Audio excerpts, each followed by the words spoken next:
A'udzubillahi minasyaitonirrajim. Bismillahirrahmanirrahim. Assalamualaikum warahmatullahi wabarakatuh. Glana Yuda Channel mempersembahkan cerita silat serial api di bumi Mataram dalam episode pertempuran di Ororo Ombo antara prajurit Mataram dengan pasukan gabungan Brangwetan. Selamat mendengarkan. Saat itu terdengar beberapa kali petir tampak berkilat di angkasa pada Gelan Ororo Ombo yang terletak di jalan utama yang menghubungkan antara Pajang dan Brangwetan. Hawa yang menggigitkan dan meremangkan bulu kuduk sangat terasa memenuhi tempat yang dijadikan palagan pertempuran oleh prajurit gabungan Brangwetan dan prajurit Mataram. Hujan rintik-rintik yang kembali menghujur dan menutupi cahaya matahari semakin membuat tintrim keadaan. Teriakan aba-aba, jerit kesakitan, umpatan, dan caci maki betul-betul mengguncang udara pagi itu. Beberapa kali Ki Tumenggung Martoloyo memberikan aba-aba kepada para prajuritnya sambil bermain-main dengan Ki Wedono Randuwatang. Karena para pimpinan tertinggi Mataram yaitu Sang Prabu Hanyokrokusumo, Pangeran Mangkubumi, dan Pangeran Pringgolyo telah terikat dalam pertempuran yang sangat menentukan itu. Tandangnya melawan Ki Wedono Randuwatang juga dilakukan dengan sangat dahsyat dalam tataran kanuragan keprajuritan yang mereka miliki. Sebagai sesama prajurit yang sama-sama pernah mendapatkan pendadaran di Kesatuan Bergodo Khusus Unggul Joyudo, mereka telah melaksanakan yang namanya lakon sandiwara yudo, yaitu seakan-akan bertanding dengan sangat sungguh-sungguh, namun sasaran yang dituju sekilan dari kulit lawannya. Bagi orang di luar keduanya, meskipun orang tersebut berilmu sangat tinggi, tentu akan sangat kesulitan untuk membedakan bahwa pertempuran yang mereka lakukan sungguh-sungguh atau hanya sandiwara belaka. Bung, bung, trak, trak, prang, ding, ding, ding, bras, des, das. Pedang keduanya berputar-putar, mengayun, membacok, membelah, kadang-kadang menusuk. Ki Wedono Randuwatang yang tak mungkin menggunakan cara bermain ciri keprajuritan Mataram yang diambil dari Toto Rogo Gerak Olah Kanuragan ciri permainan pedang selo, telah menggunakan ciri tersendiri yang didalaminya selama menjadi prajurit Tuban, yang menyadap sari ilmunya dari Kanjeng Adipati Rakyan Tumenggung Puronggolawe yang telah diturunkan ke prajurit Tuban. Melihat kedahsyatan Ki Wedono Randuwatang menggempur lawannya sebagaimana diketahui dan juga dilihat oleh para Nogodino dan juga beberapa pelaku kanuragan yang bergabung dengan mereka, membuat prajurit-prajurit gabungan Brangwetan itu pun telah bersemangat pula dan menapis kemampuannya untuk mencoba mematahkan pengepungan lawan mereka. Kekuatan yang belum sebetulnya pulih dari para prajurit Brangwetan sama sekali tidak mereka hiraukan. Dengan semangat keras mereka melatini setiap tandang prajurit Mataram.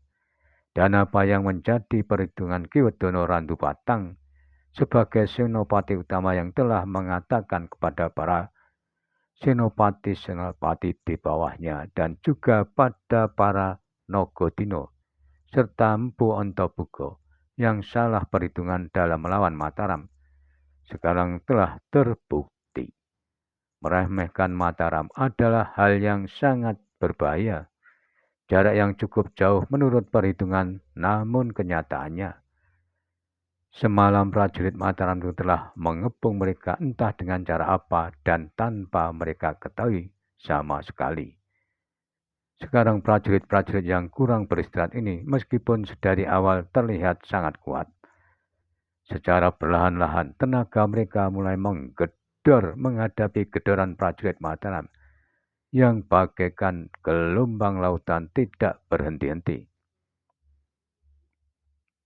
Nogodino Radite yang melihat perkembangan pertempuran para prajurit gabungan itu semakin tertekan dan semakin banyak korban berjatuhan, hanya bisa menggeretakkan giginya keras-keras. Prabu Anyokrokusumo telah mengikatnya dalam tanding yudo yang sangat keras. Orang-orang Mataram memang benar-benar gila, desinya murka. Yang gila apanya di sana? Bukankah kalian yang berniat menghadang kami? Dan jika ternyata kami yang telah mengepung kalian, apa itu berarti kami yang bodoh? Jawab sang Prabu Anyokrokusumo dingin, namun sangat memerahkan telinga Nogodino Radite. Cetang! Sabetan pedang lihat Nogo itu membentur bilah tombak Kiai Peret dengan sangat keras, menimbulkan pijar bunga api yang sangat besar. Kedua tangan Nogodino Radite yang memegang menjadi bergetar dengan kerasnya.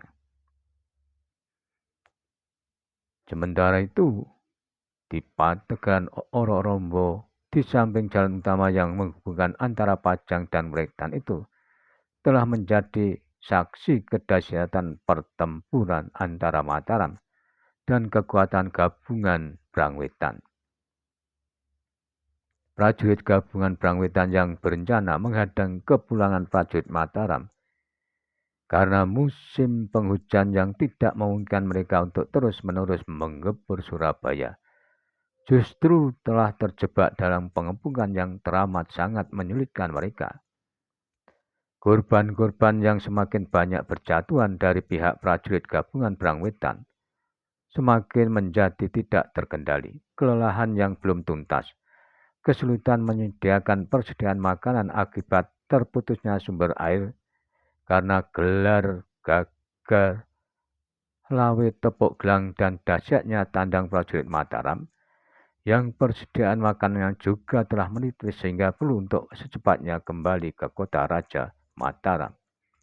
Kiwetono, pimpin semua prajurit.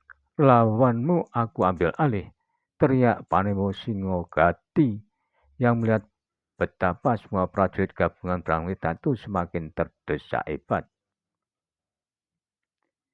Kiwadono Randuwatang sebagai senopati utama itu segera menoleh ke arah Panewo Singogati yang memimpin bergodo Anoragatama, bergodo yang setara dengan bergodo khusus unggul Joyoyudo. Melompat mundur satu tombak, dirinya mengangguk ke arah Panewo Singogati, namun berbicara melalui Aji Pameling kepada Kitemenggung Martoloyo. Hati-hati Kitemenggung, Panewo Singogati adalah jalmo kinacik dengan totorogo gerak olah kanuragan ciri watu walik yang mengandalkan tenaga balik. Dia akan sangat senang sekali diserang karena setiap serangan yang mengenai wadaknya, maka Panewo Singogati sebetulnya telah menyerang lawannya tanpa disadari. Bagaimana aku mengatasinya, Ki Betono? Bertanya Kitemenggung Martoloyo untuk mencari keterangan lebih mengenai lawannya ini. Prangatanya mengatakan bahwa dia akan sangat kesulitan tanpa mengetahui sisi lemah ilmu lawannya terlebih dahulu kecuali dirinya setataran dengan Kanjeng Prabu Mataram Anyokrokusumo. Buat goresan-goresan luka arang keranjang saja Kitemenggung, supaya tenaga baliknya tidak melukai Kitemenggung. Aku pamit Kitemenggung, berkata Kiwadono Randuwatang, yang segera berlalu dan kemudian mengatur barisan gelar gedong minep Cokrobuyo yang dilakukan oleh prajurit-prajurit gabungan itu. Kau, Panglima Perang Mataram, kalau aku bisa menghabisimu, kalau aku bisa menggantikan Wedono bodoh itu, geramnya. Pertanyaan dan kata-kata orang yang ada di hadapannya membuat berkenyit Sekilas dirinya menangkap kesan bahwa keberadaan Ki Wedono Randuwatang sedikit banyak telah memancing ketidakpuasan di lingkungan prajurit gabungan atau prajurit Tuban sendiri. Suatu saat jika ada kesempatan, hal itu akan disampaikan ke Wedono Randuwatang untuk lebih berhati-hati lagi. Aku hanya menggantikan Sang Prabu atau yang ditunjuk sebagai pimpinan jika mereka berhalangan di sana. Aku bukanlah seorang panglima di sana. Karena panglimanya adalah Sang Prabu Hanyakrokusumo sendiri yang telah membuat tumbang orang-orang yang kalian andalkan itu, jawab Ki Temenggung Martoloyo. Persetan dengan orang-orang bodoh itu. Memang sebaiknya mereka itu tumbang di depan para orang-orang Mataram yang sama-sama bodohnya. Jawab orang itu atau Panewu Singogati tak peduli pada mereka. Mendengar dan melihat sikap congkak dan sombong orang itu, Ki Temenggung Martoloyo tersulut juga emosinya. Tanpa apa-apa lagi, dia segera menyerang lawannya dengan sungguh-sungguh. Dan itulah yang memang dikehendaki oleh Panewu Singogati.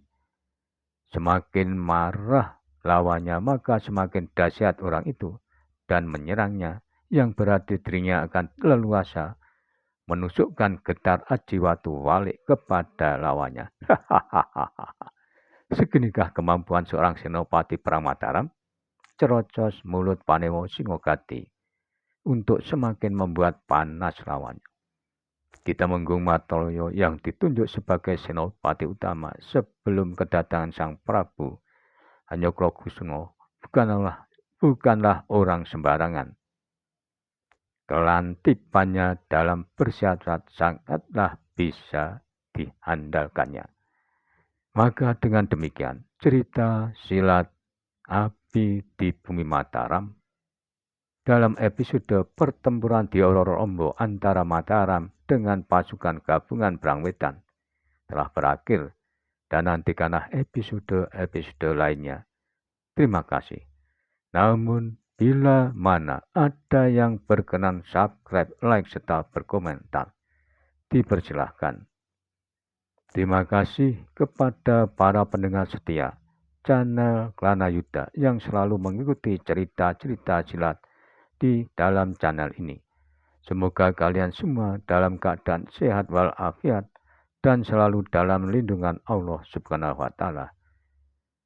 Salam kepada Ki Bagus Narendro. Selamat berkarya. Salam sehat selalu. Semoga kita semua selalu dalam lindungan Allah Subhanahu. Sekian, terima kasih. Sampai jumpa. Wassalamualaikum warahmatullahi wabarakatuh.